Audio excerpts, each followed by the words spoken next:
ENS Action Line, talking with Rutherford County newsmakers about what matters most to you. Now, your host, Scott Walker.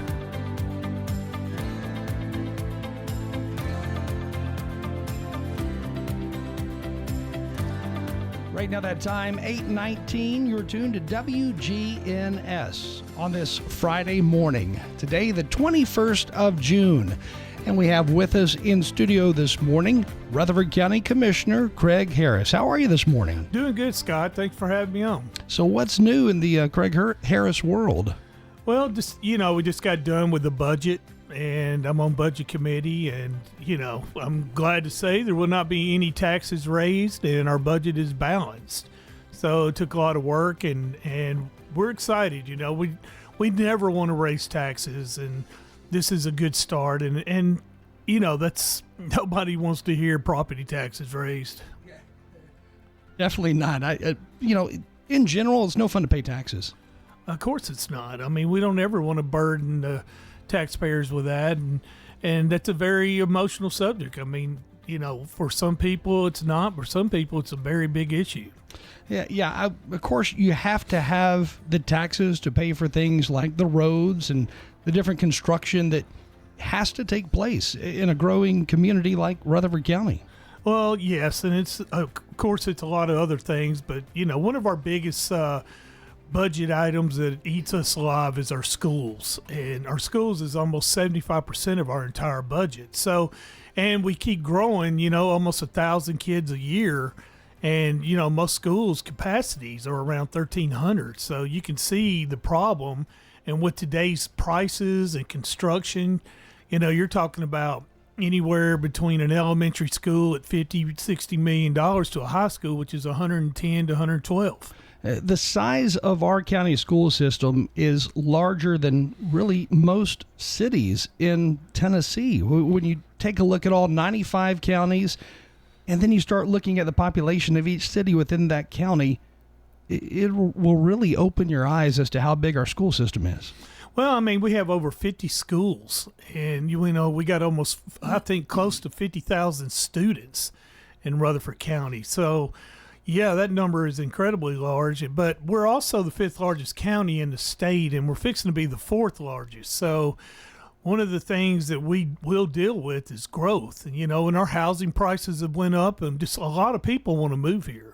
That's how good our county is. And, some of the people that's lived here for years, of course, don't like growth. But unfortunately, since we're only 20 miles, 30 miles away from Nashville, and Nashville prices are out the roof, they come here, because the way of living is so much, better than so many other counties. I know we've talked about this before, but the price of homes now in Rutherford County, they have gone up, of course, every single year.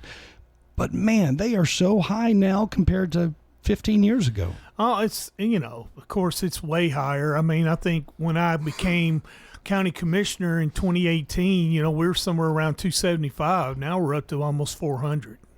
And with the cost of homes and with different taxes and everything that people pay, including the property tax, do all the taxes that folks pay, does it offset some of the burden for a growing community? Yeah, of course it does. I mean, we have other revenue that comes in, but our biggest revenue that we can create is property tax, and one of the things that I've tried to do is find other ways to bring revenue into Rutherford County, through sales tax, getting 1 more percent. Rutherford County passed a referendum, where we can raise alcohol, make money off alcohol sales in the county, which has brought in a little bit of money. And then about 2 years ago, I changed the school facilities tax from an impact fee to a school facilities tax, which raised about $4 million. But that's nowhere close to what we need. And with the school facilities tax, that has been under a lot of debate, I guess, over the last 12 to 24 months. And there's been a lot of talk about increasing that, and I believe something was done in recent legislation, but what actually occurred? Well, the mayor was pushing the impact fee. I was never for the impact fee. I was for the school facilities tax. So I met with the realtors and the builders, and we had a great conversation. But I asked them for $2.25 a foot for school facilities tax, which would go towards some of the burden that schools are bringing us. Now, that didn't work out. They offered $1.50. So, however, they offered $1.50 on commercial, which I never even considered, in my proposals to them. And $1.50 for commercial, that'll bring in somewhere between $3 to $5 million. So, if you put that $3.5 million with $1.50, which is a law now, that comes up to about $2 a square foot. So I wasn't off too far, but growth is so heavy, and we need more money. But I've said this once, I'll say it again. I do not feel that the builders and the developers and the realtors have to carry the full burden of Rutherford County. So what does that money go to that is generated from that tax? It goes to schools and their capital projects. So, that's the building of schools, maintenance, and all that. So that's one of the things that it goes to, but it's mostly goes to the school. And years ago, the wheel tax, of course, was developed for the purpose of building new schools. I think Oakland and Riverdale were the ones that were in sight at the time whenever that was put together.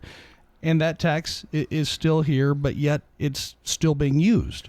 Yes, and the thing about taxes, so many politicians, promise low taxes, but they hardly ever talk about reducing taxes. So wheel tax has been, brings in a substantial enough of revenue, and with us growing so much, it's really helping us in more areas. Schools is a big deal. But Scott, when you talk about a $500 billion budget for schools, it's just outrageous. And, when we bring in these 1,000 kids a year, and now we bring in second language students, which is a lot of kids. And so you can't just say, oh, okay, we bring in more students. Well, when bringing in second language is also bringing in special teachers. And that's special money that we got to pay.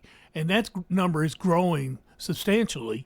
And people don't see that. But our school budget is just, it's unbelievable. There's been a lot of talk about the property tax itself and how high or how much people have to pay on their homes when it comes to property taxes. Is there any end in sight for any of this? Maybe that tax going down, but I know it seems like it just went up. Well, it didn't go up until 2 years ago. I think not this year, but last year when Mayor Carr proposed a 16% tax increase. Now, our taxes will not go up this year. Now, what people don't understand is they always say, oh, you hear tax increase and people go crazy. And we understand because money coming out of their pocket, more money coming out of their pocket. But what people don't know is we have some of the lowest tax rate in the entire county. It's 1.8, and you're talking about the big four, which is Davison, Knox County, Hamilton County, and Shelby County. We're way under them, so we're really not doing anything as far as like raising outrageous taxes. And a lot of people don't understand we have a AAA bond rating, which is only 5 counties in the whole 95 counties have this, which means we're very financially stable. We're very, good with our investments in our county, and that's a big deal. But a lot of people don't understand that. That can help us when we had to borrow money to have a lower interest rate. To help us, get loans, and you talking about building $100 million school. That's a lot of money. And when you look at the property tax, back to that for a second here, while it may not have gone up, the value of homes has gone up. So therefore, naturally, you're going to be paying more each year in taxes. Well, and what that is we have a tax assessor, and he is responsible for appraisal values of homes. Now, your home's appraisal value goes up. And, we have revenue neutral. So when your appraisal goes up, you don't have to pay taxes more on that. But if we ever raise taxes, it's based on that appraisal value, which could really be substantial to some people. And with, paying more, your home being worth more, that means your insurance rate's going to be higher because obviously it's insuring a larger amount of money worth of home.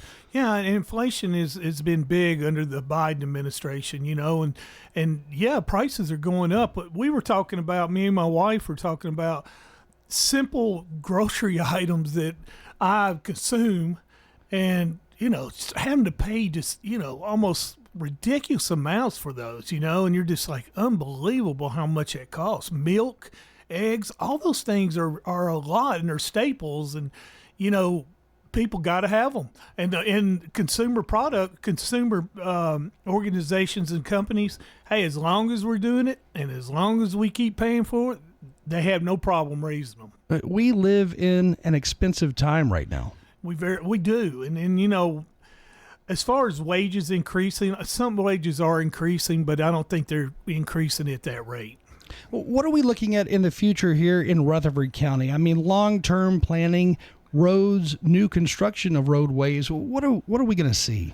Well, I think with any growth, we're going to see more congestion. We're going to see more people coming in. So what are we going to have? Well, you got to have more police officers. And what we pay police officers right now, our county, is not in line with what other counties pay. So, one of the things that, we done is we increased their pay 5%. And then I proposed that we increase it 1% more, and we're able to do that. Just trying to help us be competitive against the city and against Williamson County and some of these other counties who are paying their deputies, more than we are. So you got to have more cops. You got to have more facilities. You got to have more organizations, that handle. And when I say organizations, local government, health department, our ambulance, all those things are increasing, and with prices increasing, that puts a big burden on us to keep up. Now, while pay may have been increased for law enforcement officers in Rutherford County, what about other first responders like fire and EMS? Yeah, and I mean, we're looking at that too. I think we have a Chief Farley, and I think Chief Farley. He is Chief Farley's good, and so is Brian Gaither, and they're doing everything they can. But we have so many openings right now that one of the reasons that I propose this 1% is to help us become more competitive.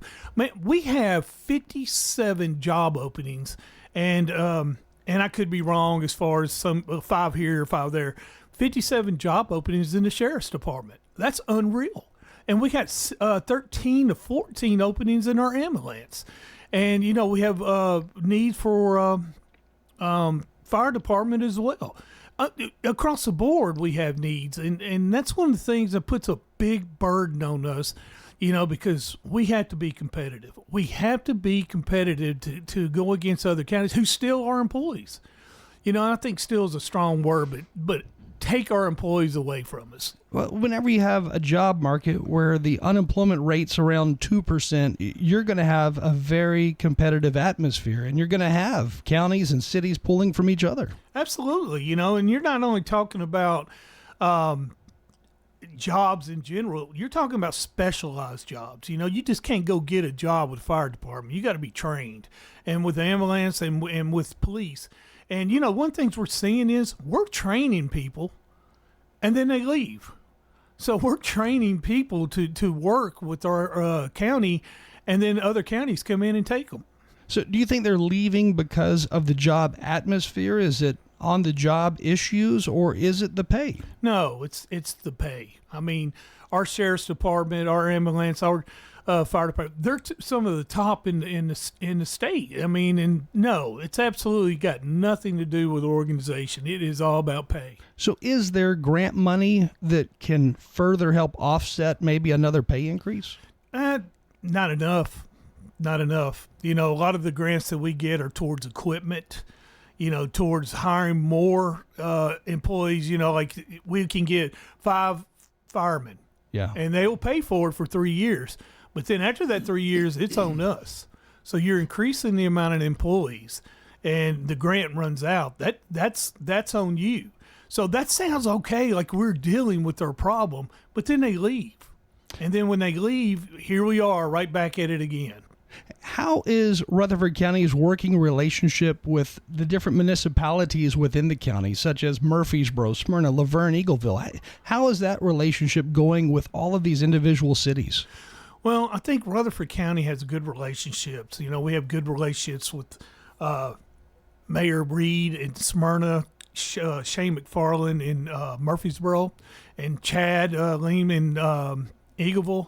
And one of those things that we do compete with them is they pay their first responders more money. So a lot of our people go towards them, but the cities are doing what they got to do, to take care of themselves and protect their citizens. And if they're able to do that, but let me get back to something. So a municipality is totally different from a county. We are subdivision of the state, which means our private act changes. Anything we do has to go through the legislation of the state of Tennessee, state reps, then the senators. A municipality has the power to do what it wants to do. If it wants to raise impact fees, it can raise it. And if they want to raise other items, and they can do that. And one of the things, too, that a municipality can do, especially Murfreesboro, they have a sewer system. So for us to grow, we got to have sewer, and they control that. And they work well with us. I mean, I have just an unbelievable confidence in them. So as we see more and more neighborhoods develop in the county, is there ever going to be, let's say, a real working sewer system that Rutherford County comes along and builds, maybe even extends from the city somehow? Yeah, I mean, that's always been our goal, but you're talking about that's $70 to $100 million, and that's a substantial amount of money. So it put us in with the schools having to build them all the time. Think about the debt that puts us in. And when you look at the county as a whole, I mean, we've got 619 square miles, which is a lot of land, and we do have a lot of still rural areas. Yeah, and we do. And I think one of the things it was in the news, and I'm not sure you had Commissioner Pettis Reed on. He did a story on our farmland leaving, and I think he said, and Commissioner Reed, I hope you forgive me if I got this number right, we've lost 20% of our farms. And so that means that these farmers are selling their land to developers who create houses, which create more people, more congestion. But that is what happens with a growing county. You got to see, what people don't understand is we are way above average as to a county in the way that we run this county. And the quality of life here is way better than a lot of other counties. People want to live here, and people are coming here in groves. And I see it going more south. I think Manchester and Shelbyville, it's coming. A lot of people are making that move to places like Bedford County or Coffee County because it's still a lot cheaper to buy a home there. Yeah, now it is. Yeah. Going to change, though. Absolutely. The thing about driving, I'm going to be honest with you, man. I never liked Nashville. I do not. The reason I do not run for office and the state is, man, the traffic is unbearable. Taking an hour and 2 hours to drive 30 miles. I mean, can you imagine the stress that brings on people that had to work there every single day? Yeah, morning and afternoon. Yeah. Yes, and if you see it. Just imagine the entire workforce, from the counties around us, not just, Rutherford County. There's, counties surrounding us that all do this and have to go through it. Wilson County's a big one. Yeah. They have grown just unbelievably.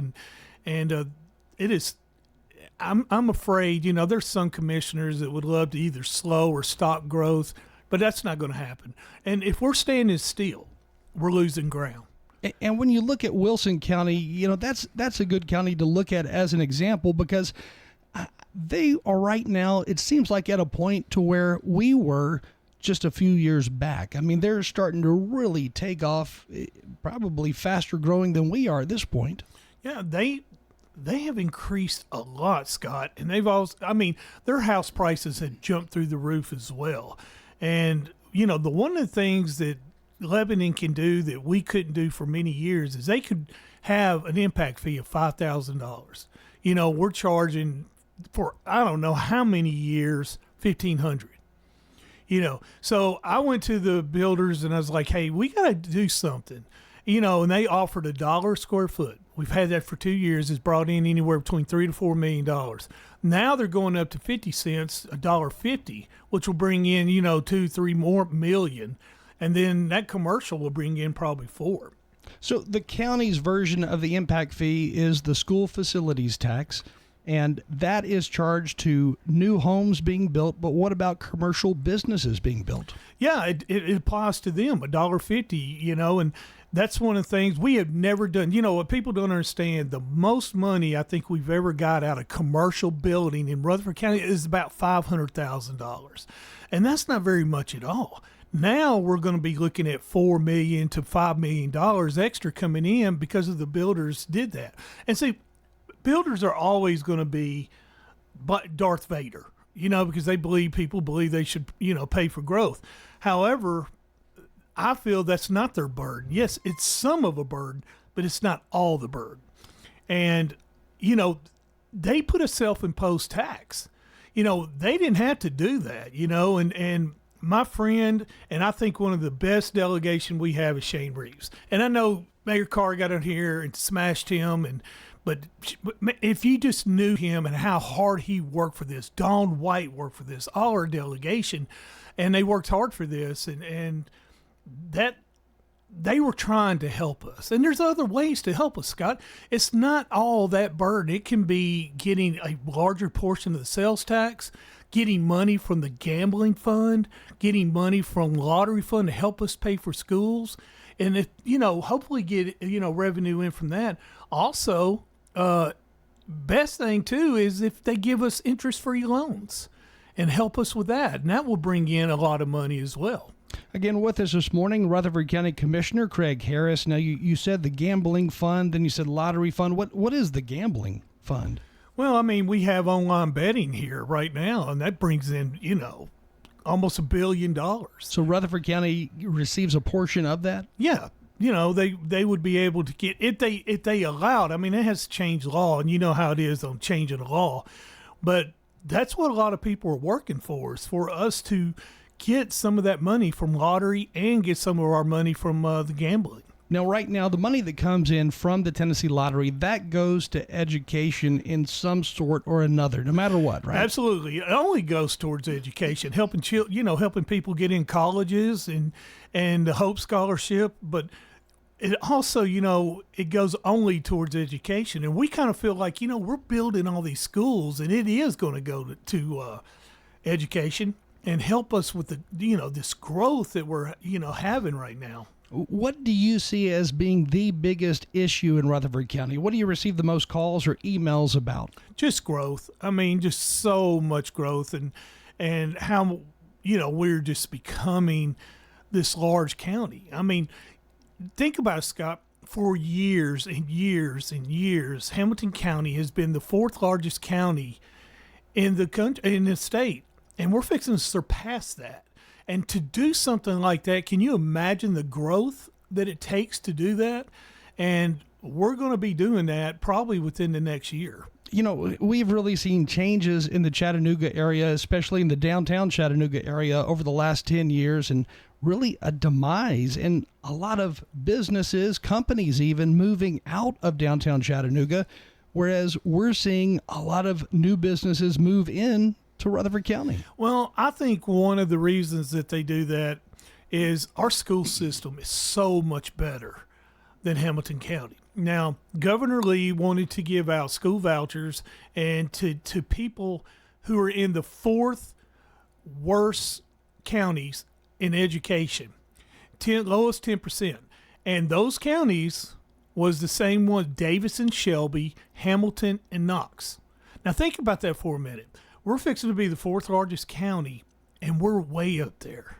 way up there. That tells a lot about us, and that tells a lot about our education system. Now, Scott, some of the reasons that people want to come to other counties is crime, growth, and also schools. I mean, you hear this, you get any realtor on the line, ask them that same question, and they're going to tell you that same answer, and we had those. So if you have all those things and we're close to a major city, then you see where we're at as far as growth. Now, some cities in Tennessee, and specifically two pretty big cities, Nashville and Memphis, they have both seen a slight decrease in numbers when it comes to residents, new residents. And now Nashville is a little different from the Memphis situation because Memphis, they literally saw a decrease in residents moving out. They saw residents moving out of Memphis, whereas Nashville, their home sales have not been as high as they were in years past. Yeah, but they're still high. They are very high. I mean, you're talking about average house in Nashville, $700,000, and we're at $4+. And you're talking about Shelby County. You know, Shelby County has a very high, Memphis has a very high crime rate, and that has an issue is making them decrease. A lot of people want to stop building here, by raising fees and raising, the building and all that stuff. And I feel like this, and I really do. We can't stop growth. It's coming. It's here. We can't stop it. And we don't want to stop it because if we stop growth, then you just answered your own question, decrease. Decrease in population, which a decrease in population, that means we got schools that are not having full students in it. But that's also a good thing because now we don't have to build a school every year. But it would also equal a job loss. There would be a big change in the number of jobs available if we started seeing people leave Rutherford County. Well, that could go both ways. I mean, if people are leaving Nashville, where are they going? Coming to Murfreesboro. They're coming to yes, they're coming here. So that means that even though you see a decrease in, in the decrease in Nashville is very insignificant. I mean, not insignificant. It's very low. Right. It's not, you're talking about, I think, 0.5% to 1%. Well, now we're growing. We grew like 8% or somewhere around there. So, that growth is coming here. So even though Nashville has a problem, doesn't mean Rutherford County has a problem. Yeah, and I think overall Nashville doesn't really have that big of an issue. It's just noticeable all of a sudden. Yeah, it's just a lot of people, and you go to a restaurant, and you go like, we used to just walk in, right? Now we got to wait. And people get just frustrated by that. It takes, for me to come to 04, just say 04 golf course, and I live in Marabella, which is, on the other side by the airport. Man, when it takes 25 minutes to do that, that's frustrating. And that's the problem that we have with growth. And so those are the things that we got to deal with. We're going to have to build more roads. We're going to have to build wider roads. We're going to have to build more lanes. And we're going to have to build more schools. We're going to have to build more businesses. That's why it's so big that we got $1.50 in commercial, because it's going to be a lot of building coming here. Again, with us today, Rutherford County Commissioner Craig Harris. We got to take a short break, and then we will be right back. You're listening to WGNS, on the air since 1947.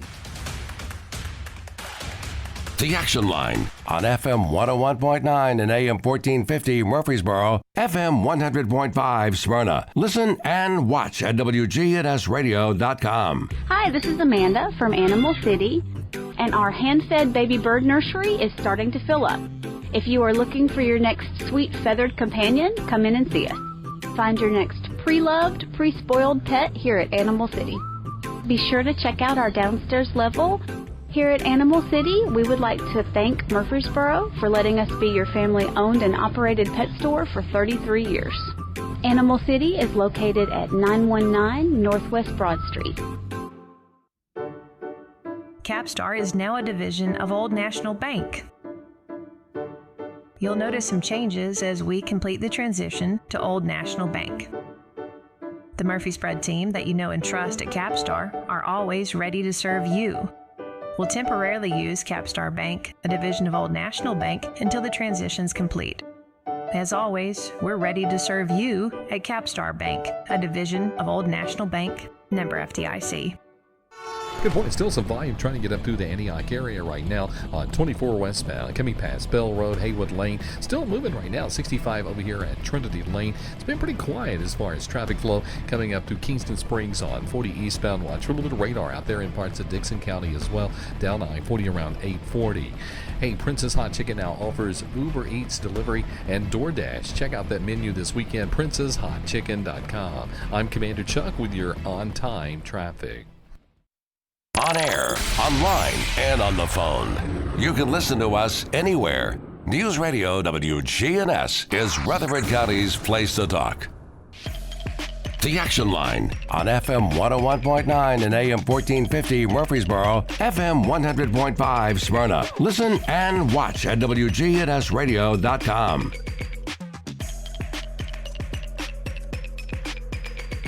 Right now, that time, 8:50, you're tuned to WGNS, and Rutherford County Commissioner Craig Harris is on the air with us this morning. And one of the items that we haven't touched base on yet, the opioid epidemic and the special committee here in Rutherford County that has really been trying to decrease the numbers of things like opioid overdoses.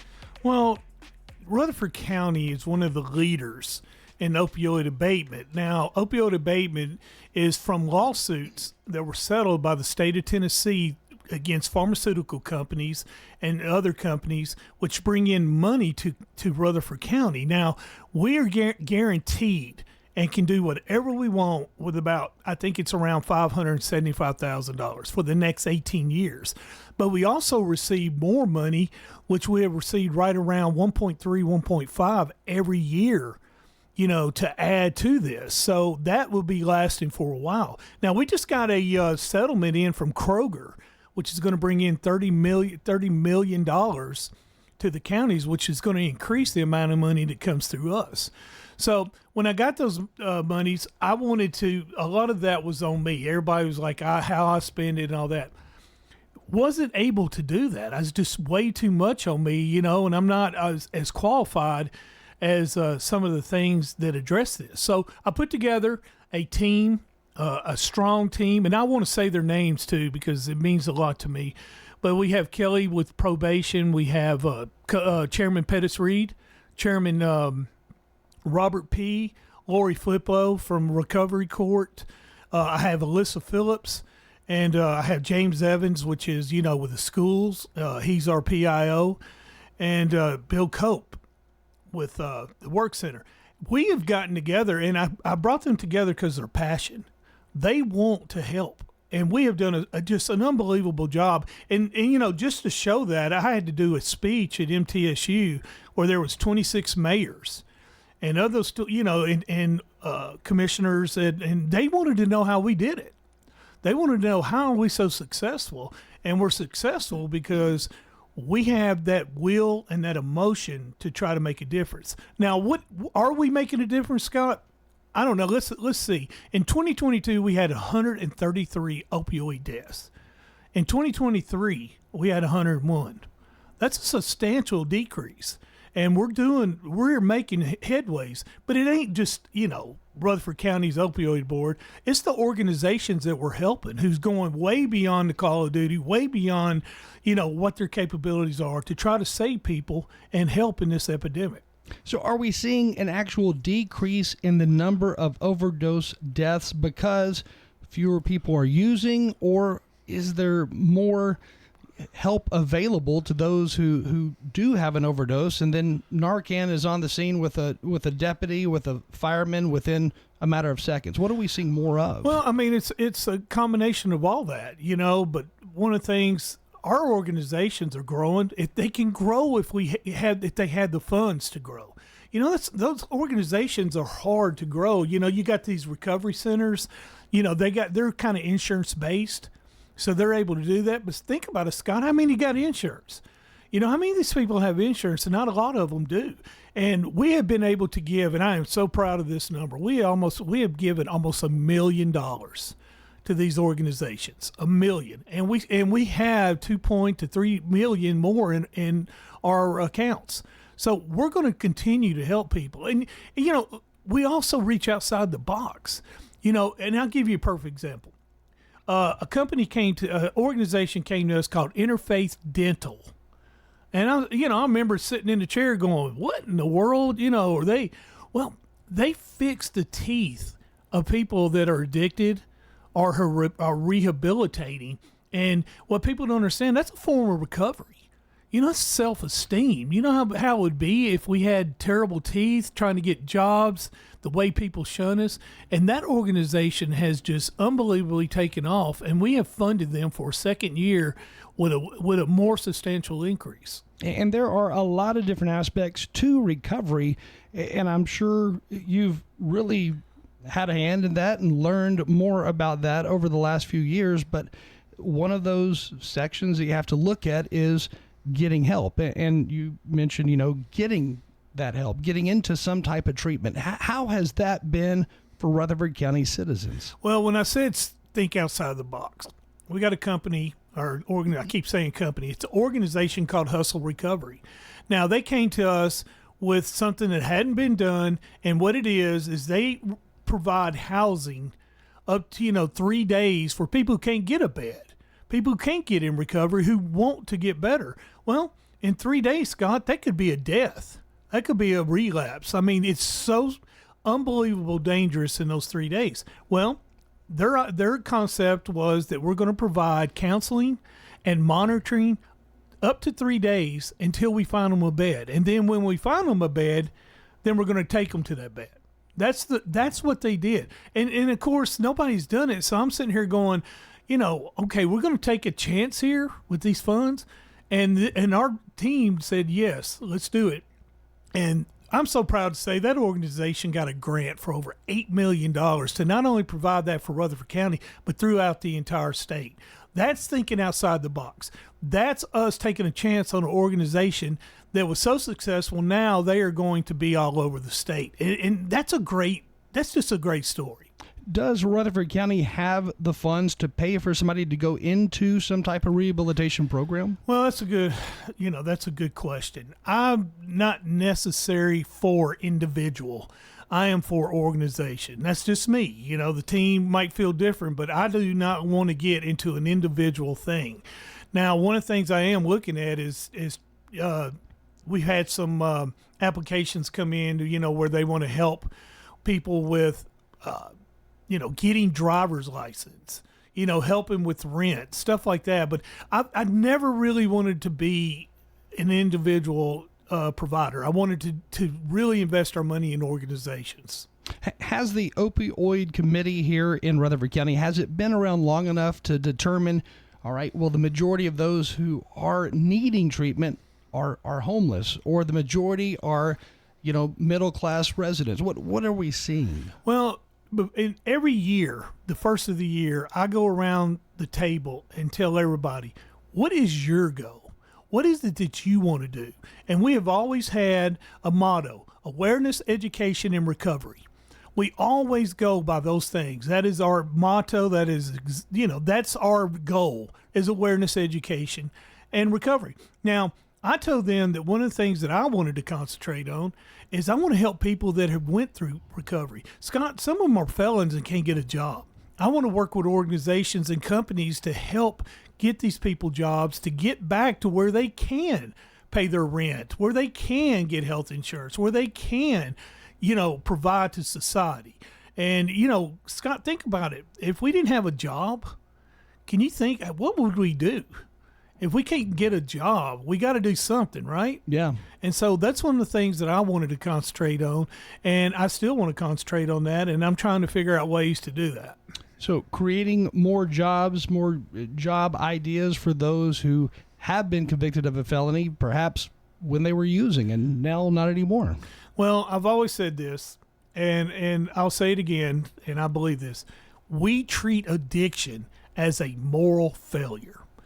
And we have such stigmatism that if we see somebody that is addicted or on their, on the tough times of life, what do, Scott? We shun them. And we shun them. And I have always tried, and I've been doing this since 2018. I actually been doing it before I was elected. But I always wanted everybody to see the ugly. See how ugly it really is. Oh, he's on drugs. Oh, he couldn't handle this. He couldn't handle. Hey, man, I think, a lot of drugs and a lot of addiction is dual diagnosed, which means there's some type of mental illness in there as well. And so, hey, me and you, our addiction might be coffee. Mine's coffee, and Mexican food. I mean, that's my addiction. And, but I've never been on drugs. I never needed drugs. I have been hurt and in surgery, and I've had pain pills, and I never got anywhere near that. Well, some people don't. Your addiction might be coffee, but their addiction is totally different. And their body, their mind, and their spirit is addicted to this drug, and they take it to a whole different level. Again, Rutherford County Commissioner Craig Harris has been our guest today. Stay with us. We have news coming your way next. You're tuned to WGNS Murfreesboro. CBS News Brief. A heat wave is moving closer to the breaking point from the Midwest to New England, but for now there is no quick relief in sight, with heat index readings expected to top 100 again. CBS's Scott McFarland reports. New York City to South Bend, Indiana to Washington, they're urging people to seek out water parks, splash pads, or indoor cooling centers. While even in Vermont, they've opened the pools earlier than expected. President Biden's issued a disaster declaration for New Mexico, where deadly wildfires have given way to torrential rain that's triggered dangerous flooding. Ruidoso Mayor Lynn Crawford. We have certain areas of town where every home's been taken out, every structure's been taken out, and we're getting a lot of phone calls, people wanting to get back, but now's not the time to come back. CBS's Jan Crawford says the Supreme Court could issue a ruling affecting former President Trump today. This is a case about obstruction and whether or not he can be facing charges for obstruction of justice around the 2020 election. CBS News Brief. I'm Deborah Rodriguez. Now an update from the WGNSradio.com News Center. I'm Ron Jordan. At 3%, Tennessee's May unemployment rate fell to an all-time low. Tennessee employers created 3,300 new non-farm jobs between April and May. The accommodation and food services sector was responsible for most of those. Professional, scientific, and technical services sector was the next top job creator, followed by the healthcare and social assistance sector. An albino groundhog was recently seen in Rutherford County. The creature was spotted by a ranger at the Stones River National Battlefield on Old Nashville Highway. Photos of the groundhog were posted on social media to explain that woodchucks are an important part of their ecosystem, and many can be found throughout the park. AAA projects Independence Day travelers will set new records both nationwide and in Tennessee. More than 70.9 million people around the U.S. are expected to travel 50 miles or more away from home. Nearly 1.6 million of those will be Tennesseans. The Auto Club also predicts that of those 70.9 million travelers, 60.6 of them will be on the highway. The University of Tennessee will play in the College World Series Finals for the first time in the modern era after it knocked out Florida State with a 7-2 victory on Wednesday to win the bracket. Tennessee's win assures an All-SEC Finals for the second straight year and the third time in 4. The Volunteers will play Texas A&M or Florida for the championship beginning Saturday. The Southeastern Conference will have at least one team in the finals for the 15th time in 16 years. News on demand 24/7 at our website, WGNSradio.com, or follow us on X at WGNS Radio. I'm Ron Jordan reporting. The Good Neighbor Network, on air and online at WGNSradio.com. Rutherford County's most trusted source for local news. CBS Radio News. Water, so just trying to stay hydrated. Meteorologist Stephanie Abrams at the Weather Channel. High pressure causing all this warmth is really running the show. Underneath it, it is sunny and hot. The clockwise flow around it is directing our two tropical disturbances on the south side, and it is steering storms from the plains into the Midwest. There is a flood threat in the Four Corners, including where the fires are in New Mexico. People in southern Gaza say the Israeli army has stepped up attacks. Reporter Linda Gradstein from Jerusalem. Palestinians said that tanks had entered the western and northern parts of Rafah, the last remaining stronghold of Hamas in Gaza. They said Israel had attacked the area with planes, tanks, and ships. In a different part of Gaza, Israel said it hit a rocket launcher that was set up in a humanitarian area. A scare in the air over Oklahoma. Oklahoma 4069 low altitude alert. Everything good out there? Federal officials are investigating a Southwest flight that dove to within 500 feet over a residential neighborhood in Oklahoma City as it tried to land while it was still 9 miles from Will Rogers Airport. It missed on first approach, but eventually landed safely. Officials in Zambia say a woman from New Mexico has been killed by an elephant. Police say she was part of a group of tourists in a truck that was stopped in traffic when it was attacked by a herd. Authorities say the elephants charged the vehicle and flipped it, killing Juliana Tourneau and injuring 5 others. The Dow is up 33 points. This is CBS News. Think O'Reilly Auto Parts for all your car care needs. Get the parts and service you need fast from the professional parts people at O'Reilly Auto Parts. Join the free smoothie party at Tropical Smoothie Cafe on June 21st for National Smoothie Day. We're treating our Tropic Rewards members to a free smoothie with bowl or food purchase. Order an app, online, or pop by the cafe for a little sip and chill. 3 cheers to our Tropic fam. Terms and conditions apply. Snakes, zombies, public speaking. The list of fears is endless. But the real danger is in your hand when you're behind the wheel. Distracted driving is what's really scary and even deadly. Eyes forward. Don't drive distracted. Brought to you by NHTSA and the Ad Council. Ew, gotta get rid of this old Backstreet Boys t-shirt. Tell me why. Because it stinks, boys. Tell me why. I've washed it so many times, but the odor won't come out. Tell me why. No, you tell me why I can't get rid of this odor. Have you tried Downy Rinse and Refresh? It doesn't just cover up odors, it helps remove them. Wow, it worked, guys. Yeah. Downy Rinse and Refresh removes more odor in 1 wash than the leading value detergent in 3 washes. Find it wherever you buy laundry products.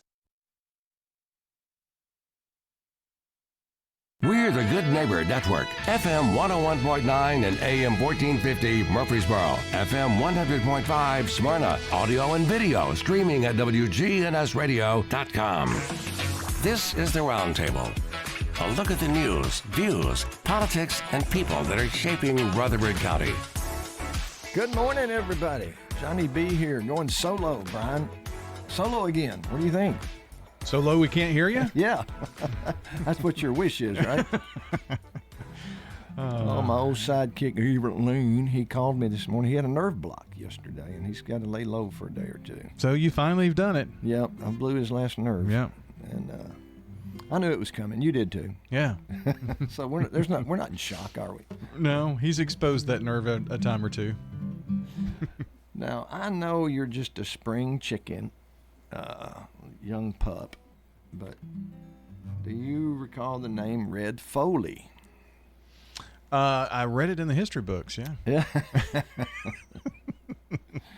You know, Red Foley was clearly, in my view, the father of what I call modern country music. He was a vocalist in the 40s and 50s who just did incredible things. Had the first gospel #1, and you know, he did Chattanooga Shoeshine Boy and all these jazzy, bluesy things besides pure country. And then his daughter Shirley married Pat Boone.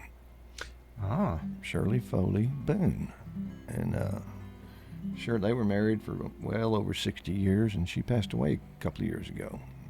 Pat Boone's now 90. He just released an album, I understand. So he sounds about right. Yeah. So, but I thought we'd first start out with some Red Foley songs. One is a kind of a classic that Elvis. This is really, you'll get a kick out of this. Elvis really fell in love with Red Foley in this particular song called "Old Shep," which Red Foley wrote about a dog he had when he grew up. And Elvis sang it the first time when he was 10 at a area-wide talent show in Mississippi. They had to put him up he had to stand up on a chair to reach the microphone. He said, he sang "Old Shep," and then he got 5th place. But it gave him tickets, I think how much he got, $5 and tickets to a movie show or something. But then he did it again when he was 16. In a talent school at his high school talent contest. He won it and got multiple encores. And then it was one of the very first songs he recorded. He recorded it as Elvis when he was the Elvis, "Old Shep." So there are a number of his songs that he re-recorded. Oh yeah, the hits for other artists. Yeah, famous from the way back in the day. Yeah. And Walter Brennan had a really popular talking recording of this song. You know, Walter Brennan recorded several albums with him on there to these famous songs, well-known songs, with that incredible voice he had and inflection with music behind him, and he did an incredible. I was listening to it driving in this morning, Walter Brennan's version of Old Shep. Old Shep.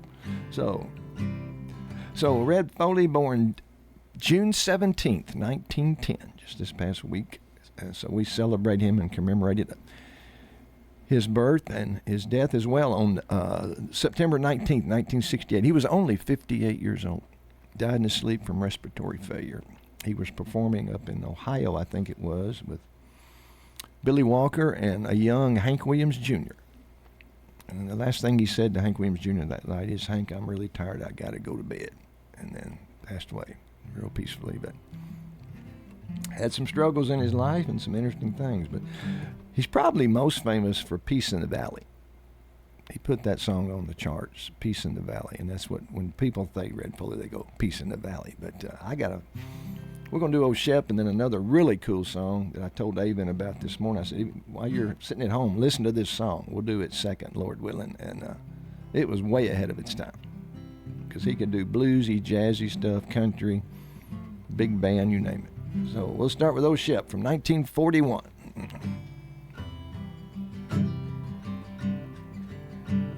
When I was a lad and Old Shep was a pup, o'er hills and meadows we strayed.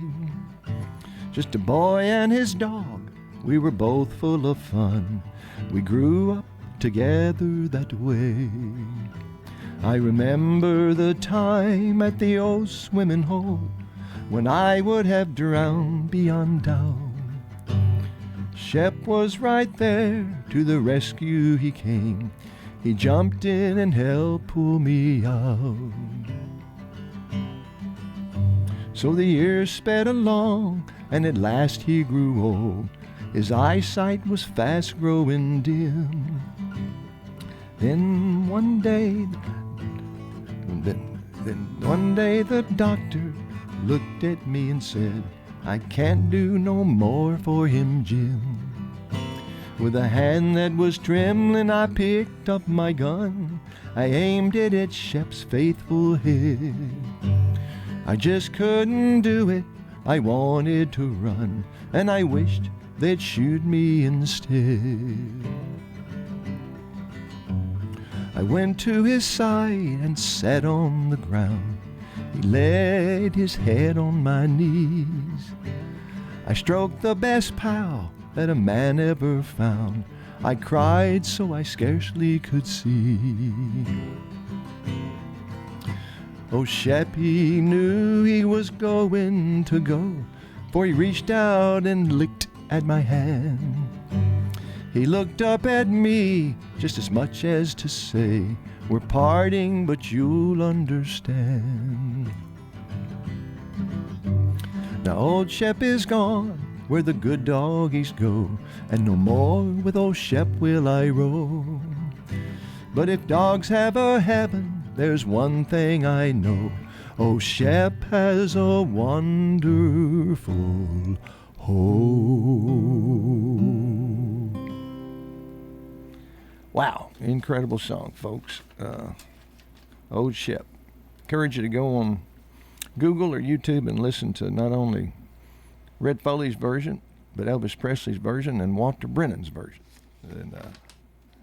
And this is that song I told Avon about when we were talking on the phone coming in. This song is, you wouldn't call it country, but boy, it's in 1952, but it was a #1 country hit, but it was much more of a bluesy, jazzy kind of, eclectic thing that was really pushed the envelope. And I think that's why I say he brought country music into the modern age of country music. And this song, I found out, this was a #1, 1952. Really was interesting to me that this song was written by Boudleaux Bryant and Chet Atkins.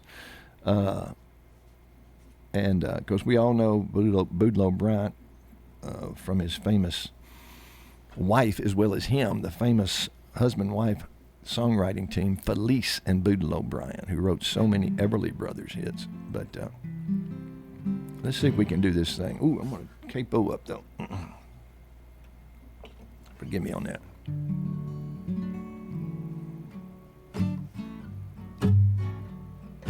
It's called Midnight. Now, number one. Midnight, I spend another lonely day thinking of you. Midnight, tomorrow is on its way, empty and blue. I'm so lonely at midnight for you. Midnight, oh what a lonely time to weep. I ought to know. Oh midnight, I should have been fast asleep hours ago. Still I'm crying. I'm crying 'cause I love you so. Midnight, I lie in bed awake and stare at nothing at all. I'm wondering why you don't care, wishing you'd call. Tears keep flowing like drops from a waterfall. Midnight, I've spent another lonely day thinking of you. Midnight, tomorrow is on its way, empty and blue. I'm so lonely, so lonely at midnight for you. Forgive me. I'm so lonely at midnight for you. Excuse me so much, folks. Got a tickle there. But that song is incredible. I encourage you to go listen to the recording of it. Midnight, Red Foley. All you got to do is Google it. It'll bring it right up. And he's doubling his vocals. He's doing harmony to his own lead vocals, and the guitar, jazzy guitar work's incredible on that, especially for 1952. And then, of course, the song I was talking to Brian about, the one that I think most folks, when they hear Red Foley, they think about his incredible rendition of Peace in the Valley. We'll try to go there and do it.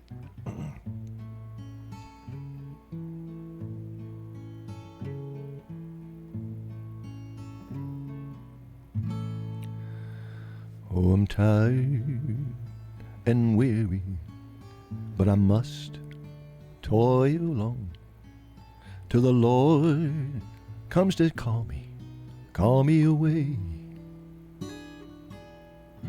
Well, the morning's so bright, and the Lamb is the light, and the night is as fair as the day. There will be peace in the valley for me someday. There will be peace in the valley for me. Oh Lord, I pray. There'll be no sorrow, no sadness, no troubles will be. There will be peace in the valley for me.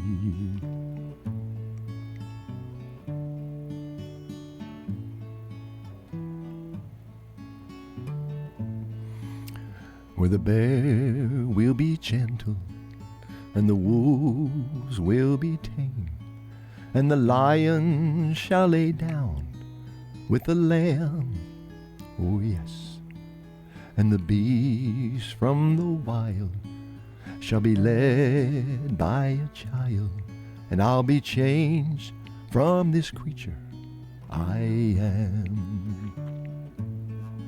There will be peace in the valley for me someday.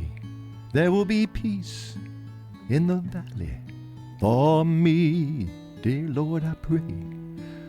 No more sorrow and sadness or troubles will be. There will be peace in the valley for me.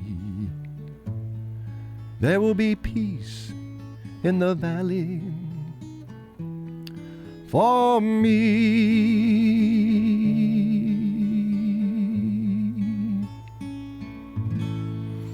Oh man, hear Red Foley do it. He could bring it. He could bring it. Now we're gonna move to celebrating and or commemorating some celebrating and commemorating for some of these artists. Others just celebrating, perhaps.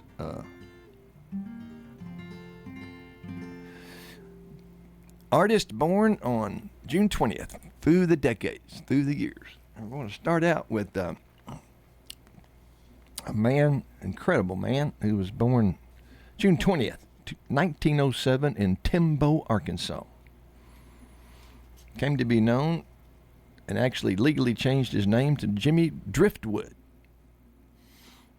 because when he was born back in the day, and before telephone, they didn't think they had a phone or anything. They had to ring the bell so the grandparents from across the field could come to the house where Mommy and Daddy were showing off their new baby, and Grandpa, lagging behind Grandma a little bit, picked up a driftwood in this creek they crossed. And when they got there and she was hugging the parents, he wrapped that piece of driftwood in a blanket, and she sat down to receive the baby, and he handed her that, and she opened it up. Jimmy Driftwood said, I've been told that my grandmother never said a curse word in her life until that moment. But then she said, I'll show you, that's going to be his name to me, Jimmy Driftwood. And he took that name professionally after teaching school for many years, and legally changed his name to Jimmy Driftwood. But he's very well known for the songs that he wrote that became standards, so to speak. Matter of fact, his song, Battle of New Orleans, is a record-breaking song. It will never be broken, because when you're first, you can never be anything but first. And this was Johnny Horton's recording of the Jimmy Driftwood song, Battle of New Orleans, that was the first song ever to hit #1 on the country charts and #1 on the pop charts simultaneously. And that was 1959. And we'll jump right in. In 1814, we took a little trip along with Colonel Jackson down the mighty Mississippi. We took a little bacon and we took a little beans. We fought the bloody British in the town of New Orleans. We fired our guns and the British kept a-coming. Wasn't there as many as there was a while ago. Fired once more and they began to running down the Mississippi to the Gulf of Mexico. We looked down the river and we seen the British come. There must have been 100 of them beating on the drum. They stepped so high and they made their bugles ring. We stood beside our cotton bales and didn't say a thing. We fired our guns and the British kept a-coming. Wasn't there as many as there was a while ago. We fired once more and they began to running down the Mississippi to the Gulf of Mexico. Old Hickory said we could take 'em by surprise if we didn't fire our muskets till we looked 'em in the eyes. We held our fire till we seen their faces well. Then we opened up with squirrel guns and really gave 'em well. We fired our guns and the British kept a-coming. There wasn't there as many as there was a while ago. Fired once more and they began to running down the Mississippi to the Gulf of Mexico. Yeah, they ran through the briars and they ran through the brambles, ran through the bushes where a rabbit couldn't go. Ran so fast the hounds couldn't catch 'em, down the Mississippi to the Gulf of Mexico. We fired our cannon till the barrel melted down. We grabbed an alligator and we fought another round. Filled his head with cannonballs and powdered his behind. And when we touched the powder off, the gator lost his mind. We fired our guns and the British kept a-coming. There wasn't there as many as there was a while ago. Fired once more and they began to running on down the Mississippi to the Gulf of Mexico. Yeah, they ran through the briars and they ran through the brambles. They ran through the bushes where a rabbit couldn't go. Ran so fast the hounds couldn't catch 'em, down the Mississippi to the Gulf of Mexico. On down the Mississippi to the Gulf of Mexico. on down the Mississippi to the Gulf of Mexico. Incredible song written by Jimmy Driftwood. And a lot of you folks will not know that he was the composer, author, songwriter of this next tune we're going to do. That was first recorded. He wrote it in '59, and Eddie Arnold was the first to record it. He recorded it that year and had a number. There we go. Ooh.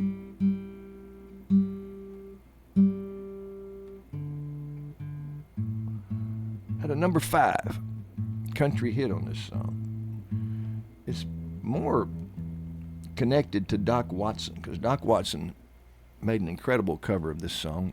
It was never really a big single hit, but it just became kind of one of his signature songs. And it was written by Jimmy Driftwood. The song Tennessee Stud. Can you believe it? Who knew Jimmy Driftwood was the composer of that song?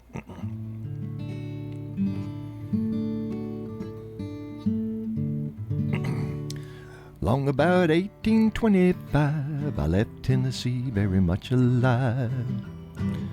I never would have made it through the Arkansas mud if I hadn't been riding on the Tennessee Stud. Had me some trouble with my sweetheart's pa. One of her brothers was a bad outlaw. I wrote her a letter by my Uncle Fudd, and I rode away on the Tennessee Stud. Oh, the Tennessee Stud was long and lean, the color of the sun, and his eyes were green. He had the nerve and he had the blood, and there never was a horse like the Tennessee Stud. We drifted on down to no man's land. We crossed that river called the Rio Grande. I raced my horse with the Spaniard's foal. Got me a skin full of silver and gold. Me and a gambler, we couldn't agree. We got in a fight over Tennessee. We jerked our guns and he fell with a thud, and I rode away on the Tennessee Stud. Yeah, the Tennessee Stud was long and lean, the color of the sun, and his eyes were green. He had the nerve and he had the blood, and there never was a horse like the Tennessee Stud. I got just as lonesome as a man can be, dreaming of my girl in Tennessee. The Tennessee Stud's green eyes turned blue, 'cause he was a-dreaming of a sweetheart too. I rode right back across Arkansas. I whipped her brother and I whipped her paw. I found that girl with the golden hair, and she was a-riding on the Tennessee mare. Oh, the Tennessee Stud was long and lean, the color of the sun, and his eyes were green. Now he had the nerve and he had the blood, and there never was a horse like the Tennessee Stud. Stirrup to stirrup and side to side, we crossed the mountains and the valleys wide. We came to Big Muddy when we forded the flood on the Tennessee mare and the Tennessee Stud. Pretty little baby on the cabin floor, little horse coat playing round the door. I love that girl with the golden hair, and the Tennessee Stud loves the Tennessee mare. Yeah, the Tennessee Stud was long and lean, color of the sun, and his eyes were green. Now he had the nerve and he had the blood, but there never was a horse like the Tennessee Stud. No, there never was a horse like the Tennessee Stud, never been one. Never been a horse like the Tennessee Stud.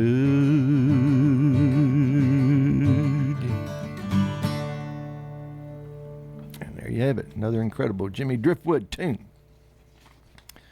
See if we can get this last Jimmy Driftwood tune in before the commercial break. This is a really clever novelty song that actually made it onto the pop charts when the Chad Mitchell Trio recorded it. And but I still love Jimmy Driftwood's version. This is really a cute song, The Unfortunate Man. And so listen to this song, folks, and See if you don't agree. It's a clever tune. I hope it puts a smile on your face.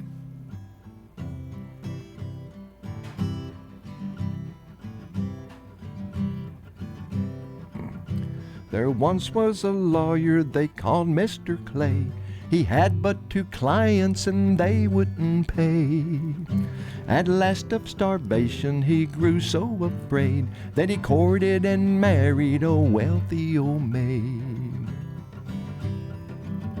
At the wedding the lawyer made one big mistake. 'Twas not in omitting the wine or the cake. The ring was well chosen, they had a big feed, but the lawyer did not get a warranty deed. He's a very unfortunate, very unfortunate, very unfortunate man. He's a very unfortunate, very unfortunate, very unfortunate man. At night in their chamber the lady arose and began to prepare to retire and repose. Her husband sat near her admiring her charms that gave him such pleasure to hold in his arms. She went to the washstand to bathe her fair face, and thus she destroyed all her beauty and grace. The rose on her cheek quickly grew very faint, and he saw on the towel 'twas nothing but paint. He's a very unfortunate, very unfortunate, very unfortunate man. He's a very unfortunate, very unfortunate, very unfortunate man. She went to the mirror to take down her hair, and when she had done so, her scalp was all bare. She said, "Don't be frightened to see my bald head. I'll put on my cap when I get into bed." She hung her false hair on the wall with a peg. Then she proceeded to take off a leg. Her trembling husband got quite a surprise when she asked him to come and take out her glass eye. He's a very unfortunate, very unfortunate, very unfortunate man. He's a very unfortunate, very unfortunate, very unfortunate man. One more time. Her husband was biting his quivering lips when she removed her counterfeit hips. And then her false nose clattered down on the floor, and the poor lawyer screaming ran out of the door. Now all you young men who would marry for life, be sure to examine your intended wife. Remember the lawyer who trusted his eyes, and a little bit later got quite a surprise. He's a very unfortunate, very unfortunate, very unfortunate man. He's a very unfortunate, very unfortunate, very unfortunate man. Oh, how clever that is. So there's our little tribute and commemoration, celebration and commemoration, Jimmy Driftwood. On this same day, June 20th. Wow. Expecting Brian to show up any moment for our commercial break, but I'll just keep rocking on. 1924, Chester Atkins was born in Luttrell, Tennessee. Now, we're not going to do any Chet Atkins song because I can't pick even remotely like Chet Atkins did. But God rest his soul. What a pioneer of the Nashville sound, and musician, songwriter, record producer, you name it. A lot of folks don't know this, but Chet Atkins is largely responsible for Jim Reeves' success, because Jim Reeves wanted to sing like a tenor, and when he came to Nashville, he would sing everything a little too high, Chet Atkins thought. So he told him to lower everything a full step, and Jim Reeves did, and the rest is history. That incredible mellow baritone voice of his came through. But We'll move to 1933, June 20th, 1933. Born in Greenville, Missouri, was Ben Peters. That name is probably not familiar to you. But he was an incredible songwriter. God rest his soul. Wrote songs for almost every country artist at the time. He was churning them out, you can imagine. And Charlie Pride was a big fan of his. Charlie Pride recorded several songs of Ben Peters, 4 of which were number 1. And we're going to try to do 2 of those, Lord willing, this morning and see what we can do. This song will be very familiar to you folks, from 1971, number 1 by Charlie Pride, written by Ben Peters.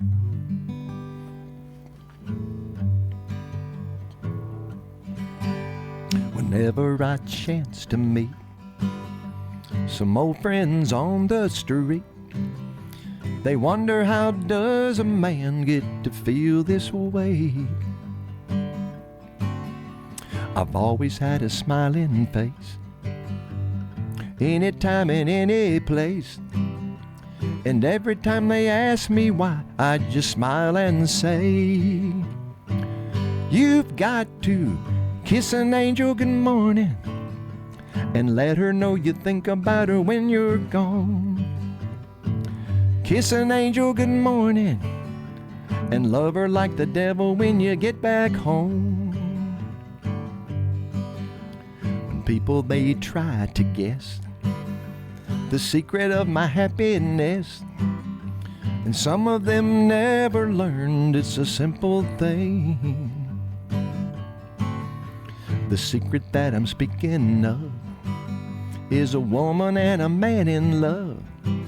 And the answer is in the song that I always sing. You've got to kiss an angel good morning and let her know you think about her when you're gone. Kiss an angel good morning and love her like the devil when you get back home. You kiss an angel good morning and let her know you think about her when you're gone. Kiss an angel good morning and love her like the devil when you get back home. And love her like the devil when you get back home. Oh, oh, oh. Wow. Incredible song, incredible rendition by Charlie Pride. And folks, we're going to stand down here for a minute, let our wonderful, loyal, faithful, beloved sponsors speak to you. And listen closely. They're all valid, worthy folks.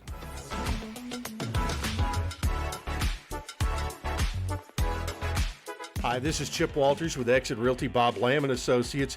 You might know me as the voice of the Blue Raiders, but I want to be your trusted advisor in real estate. Whether you're buying or selling, it's time to choose Chip. Do you have a growing family and need to upsize? Are you an empty nester now and need to downsize? Are you thinking of selling your current home but just worried you can't find something else? Well, it's time to choose Chip. I'm looking to be your trusted advisor in real estate. I'm Chip Walters with Exit Realty Bob Lamb & Associates.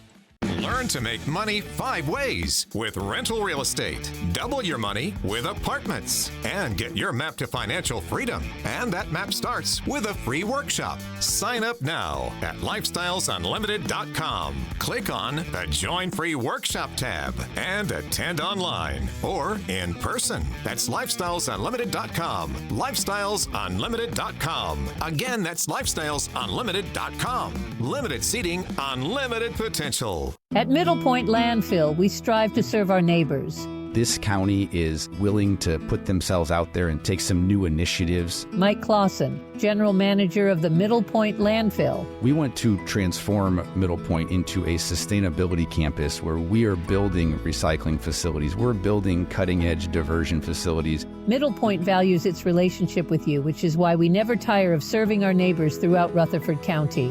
Learn more at middlepointlandfill.com. Bud's Tire has been helping Rutherford County with tires, oil changes, brakes, and more since 1987. This is Kay Mitchell, and even though we opened Bud's Tire in 1987, Bud started changing tires with his father next to the old hardware store in the 1950s. Just as it was true in the 50s, it is still true today. At Bud's Tire, you will always get friendly customer service. Visit Bud's Tire on the Old Woodbury Highway or call us at 896-TIRE. That's 896-8473. Bob Ferris lives at Adams Place. The personnel here are excellent, and they are concerned about your well-being. Yes, they're always asking you how are you doing and what can I do to help you, and that's a blessing. Hi, this is Terry Deal at Adams Place. Call me for more information about Adams Place. Phone 615-904-9111. Adams Place, 1927 Memorial Boulevard, across from Walmart. This is Good Neighbor Events with Bart Walker. Brought to you by the law offices of John Day and AmeriCare Pest Control. This is a paid legal ad. When a family member is lost as a result of someone else's negligence, the grief can be unbearable. It also leaves you with a lot of questions like, how did this happen? Who's responsible? And is my family going to be okay? That's a lot to go through, but with the law offices of John Day on your side, you don't have to go through any of it alone. We understand what you're going through, and we have the experience to get the answers, justice, and compensation your family deserves. Call the law offices of John Day. Let's check those WGNS Good Neighbor events. Well, I know you've heard people talking about the farmers market. That's every Tuesday and Friday morning over at the Lane Agri-Park at 315 John R. Rice Boulevard. In addition, there's a Main Street Saturday market all around the historic Rutherford County Courthouse on Saturday mornings from 8 until noon. Our hats off to Main Street Murfreesboro. We thank you for making that one possible. Give blood at the Red Cross. They are critically low on blood. Phone them at 800-RED-CROSS and make an appointment to give blood at a time that fits your schedule. Enjoy summertime more with the Murfreesboro Parks and Recreation Department. It's especially fun at the Borough Beach. That's the outdoor pool and water park right there at Sportscom on the corner of Memorial and DeJarnette Lane. Don't throw away Old Glory.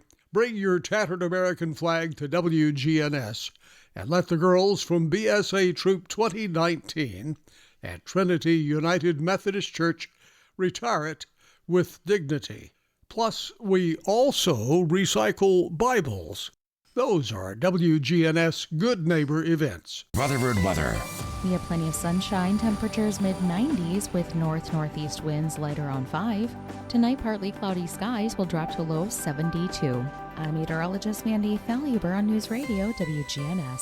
Currently 77 degrees. Broadcasting from the Middle Tennessee Electric Studios, MTE has provided light, comfort, and connection to our community since 1936. As your trusted energy advisor, MTE is always here to help. Connect online or download the My MTE app. This is the Roundtable from News Radio WGNS on FM 101.9 and AM 1450 Murfreesboro, FM 100.5 Smyrna. Listen and watch at WGNSradio.com.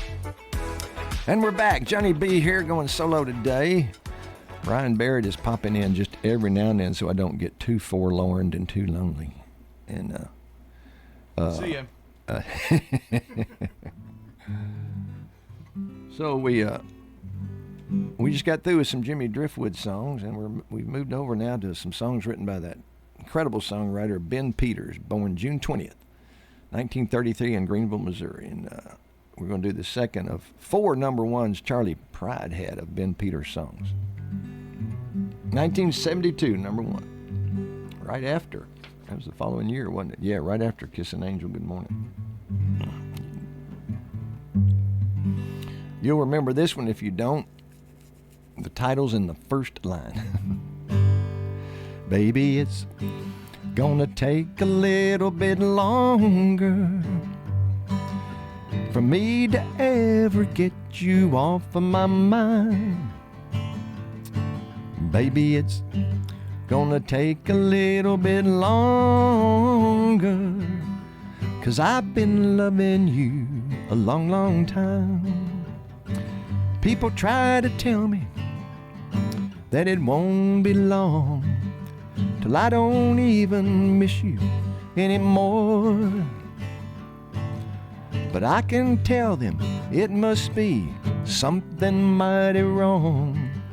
'Cause every day I want you even more.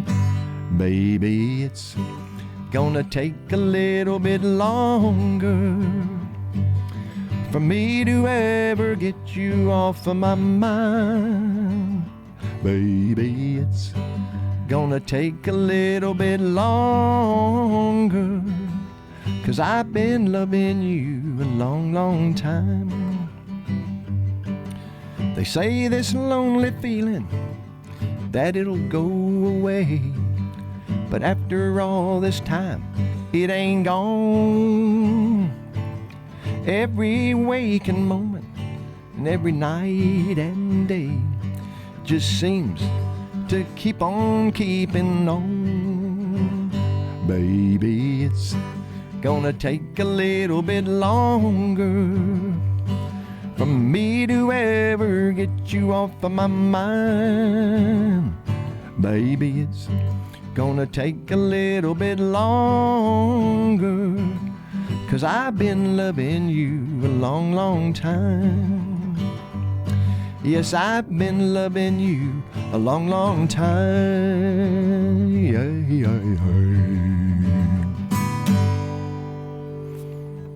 Another incredible song by Ben Peters, another incredible rendition by Charley Pride. So, let's move up to 1945. Yesterday, Brian Wilson celebrated his 82nd birthday. That's right. The musical genius behind the Beach Boys and then later his own solo career. But born in Inglewood, California, June 20th, 1945. And I just chose to do my favorite Beach Boys song. And written solely by Brian Wilson. And later on, he went to compose some incredible songs, including that Pet Sounds thing. Wow. People have just gone gaga. Their mouths drop open when they look and see and listen to the genius of Brian Wilson. He's still bringing it, still doing it. Had his own mental health struggles and issues, but he has persevered. So kudos to him. And wow, I have nothing but admiration for his musical talent and perseverance.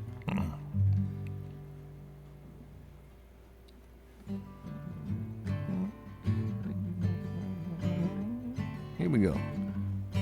1965, incredible, huge number one across the charts, including number one on the Billboard Hot 100 and in other countries as well.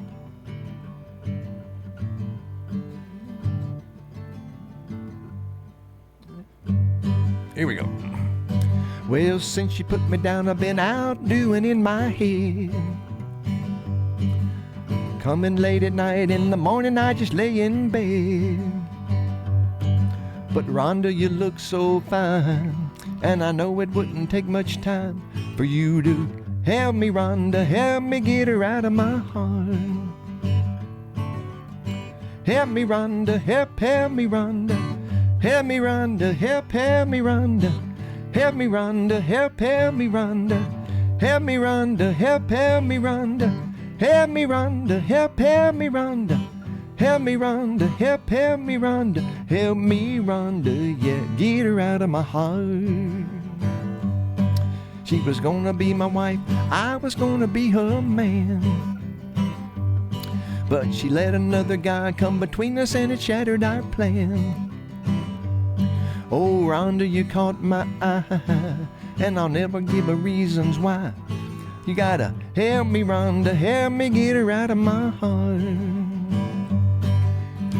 Help me, Rhonda, help me, Rhonda, help me, Rhonda, help me, Rhonda, help me, Rhonda, help me, Rhonda, help me, Rhonda, help me, Rhonda, help me, Rhonda, help me, Rhonda, help me, Rhonda, help me, Rhonda, help me, Rhonda, yeah, get her out of my heart. I'm gonna do that last verse again, last stanza of that last verse, get it right.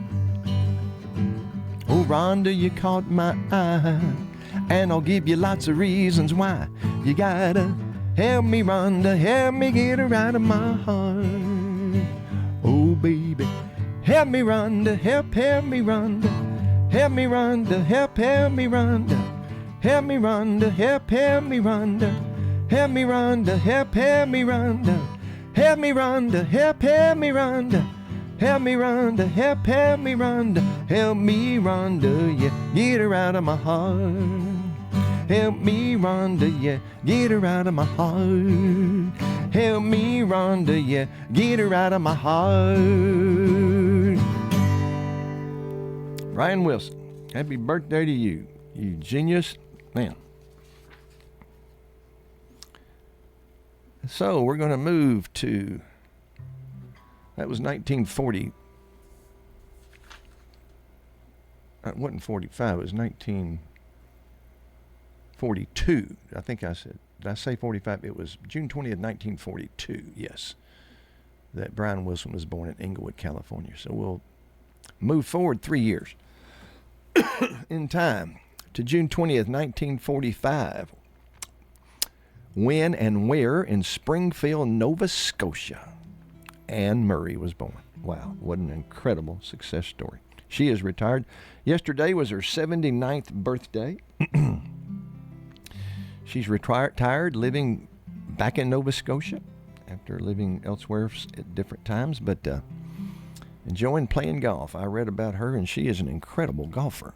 Has had more than one hole-in-one and has played in a lot of tournaments and all kind of things. I did not know that, but this was the song to first put her on the map. The song Snowbird, written in 1970 by Gene McClellan. Number 8 on the U.S. pop charts. Number 1 on the U.S. adult contemporary charts. Number 1 on the U.S. country charts. And number 10 on the U.S. country charts, number 1 on the Canadian country charts, and number 2 on the Canadian pop charts. So, a breakthrough song for her. And Gene McClellan, what a genius he was. She went to, I forget what record company it was she was recording with at the time, and he was there, had a tape of some songs, and he just handed them to her and said, look, take these and do as you will with them. And she covered several of them, including this one. Gene McClellan struggled with mental illness his whole life and took his own life in his 40s. I think he may have been 44. What a sad story, but I always say when I hear things like that, oh, the songs we don't have. But let's do this song, Snowbird, Lord willing. Anne Murray does an incredible job with it. Did an incredible job.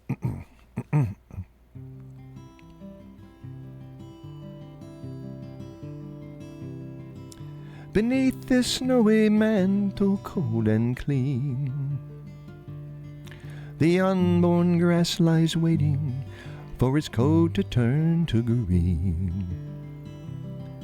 The snowbird sings a song he always sings, and speaks to me of flowers that will bloom again in spring.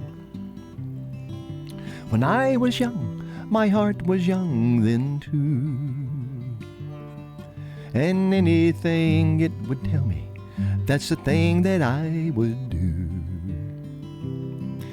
But now I feel such emptiness within, for the thing that I want most in life's the thing that I can't win. So spread your tiny wings and fly away, and take the snow back with you where it came from on that day. The one I love forever is untrue, and if I could, you know that I would fly away with you. The breeze along the river seems to say that he'll only break my heart again should I decide to stay. So little snowbird, take me with you when you go to the land of gentle breezes where the peaceful waters flow. Spread your tiny wings and fly away, and take the snow back with you where it came from on that day. The one I love forever is untrue, and if I could, you know that I would fly away with you. Yeah, if you know that I would fly away with you. Whew, still got that little tickle there, folks. Sorry. Needed to hold that note a little longer. Doggone it. This was the song that made her the first Canadian female artist to ever have a #1 on the U.S. pop charts. Anne Murray's. And we're going to take another quick break. Is that right? Okay, we'll be right back, and then we'll tell you about it.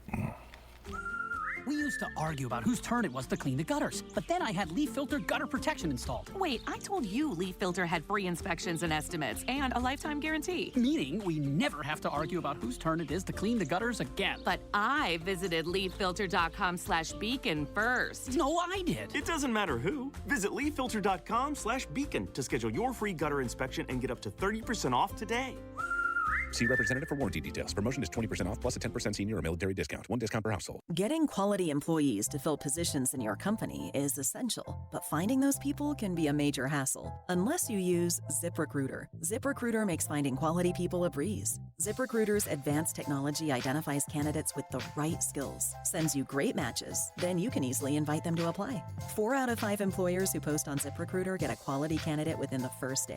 See for yourself. Go to ZipRecruiter.com/free to try ZipRecruiter for free. That's ZipRecruiter.com/free.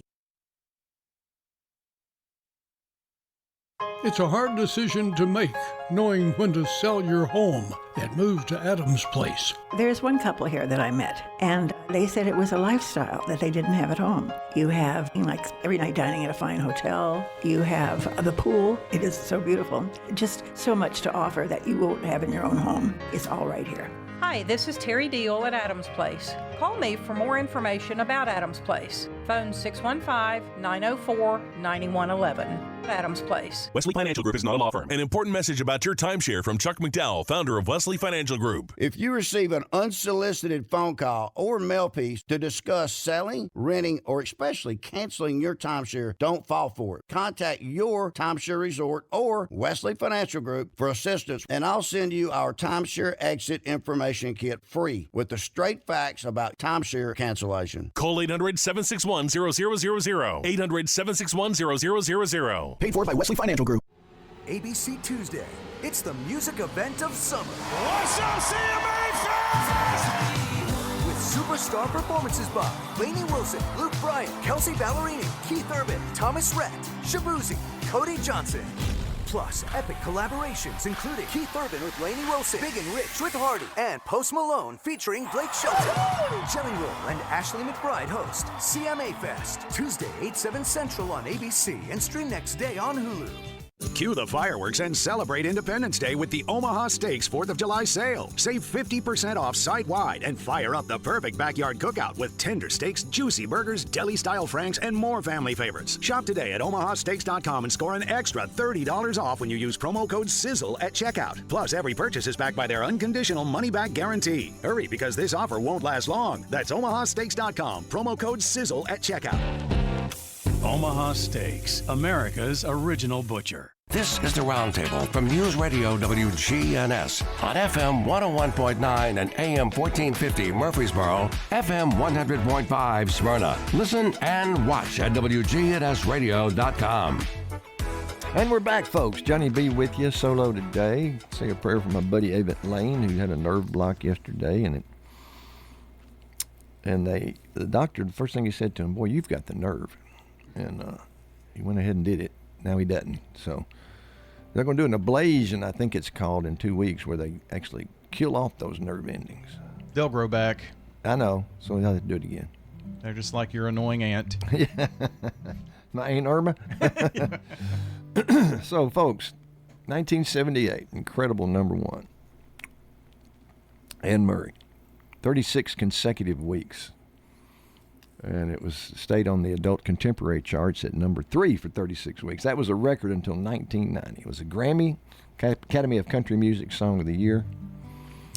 And this song was written by Randy Goodrum, who, beginning with this song, had 5 straight decades of #1 hits by artists. So, wow. You Needed Me. Wow, what a song. This may be our closing tune. We'll see.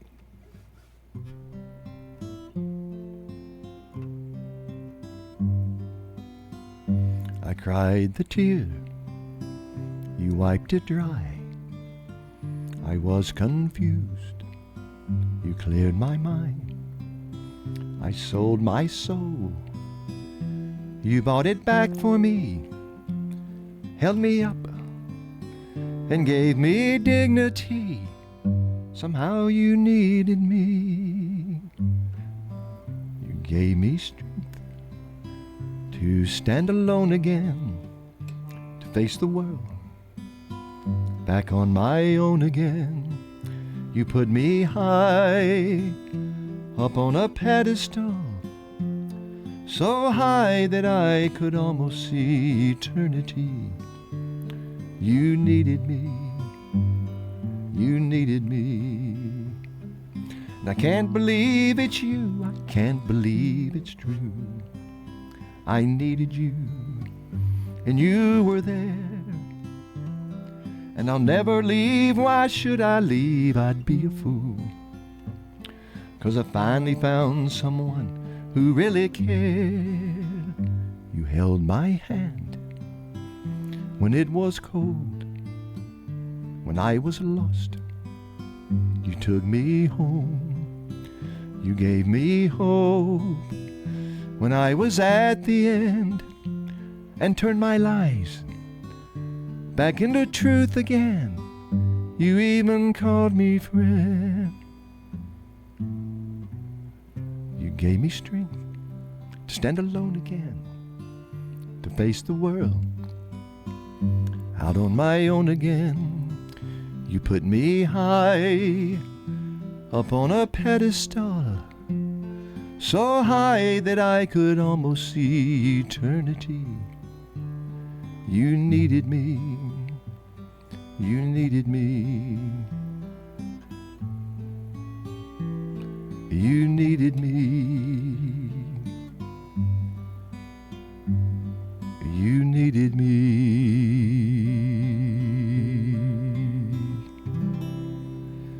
Wow, incredible. So, we're out of time, but Brian's not here, so we'll move into one more Anne Murray song. 1980, number one on both the U.S. Billboard U.S. country charts and the Canadian country charts. Written by Waylon Hollyfield, the same man who wrote Rednecks, White Sox, and Blue Ribbon Beer, and all those Don Williams songs, number ones. You're My Best Friend is first. Some Broken Hearts Never Mend, Till the Rivers All Run Dry, and multiple other songs recorded by multiple artists. So, could I have this dance? I'll always remember the song they were playing the first time we danced, and I knew as we swayed to the music and held to each other, I fell in love with you. Could I have this dance for the rest of my life? Would you be my partner every night? When we're together, it feels so right. Could I have this dance for the rest of my life? I'll always remember that magic moment when I held you close to me. As we moved together, I knew forever you're all I'll ever need. Could I have this dance for the rest of my life? Would you be my partner every night? When we're together, it feels so right. Could I have this dance for the rest of my life? Could I have this dance for the rest of my life? Would you be my partner every night? When we're together, it feels so right. Could I have this dance for the rest of my life? Could I have this dance for the rest of my life? And there you have it. Anne Murray's incredible song. Could we have this dance? I don't see Brian here, so maybe we will get to our last song. 1949, June 20th. In Tuskegee, Alabama, Lionel Richie was born. And what a songwriter, performer, composer, artist he is. He wrote this theme song, title song for the movie Endless Love, and it's entitled Endless Love. I've only heard him do it as a duet. First and foremost with Diana Ross, then later with Shania Twain. But Brian is back, so we'll be shining off to Folk Night today. Folks, really appreciate you joining in. God bless you all for your faithful listening and support. Lord willing, we'll see you next week, and have a blessed week, all you wonderful folks.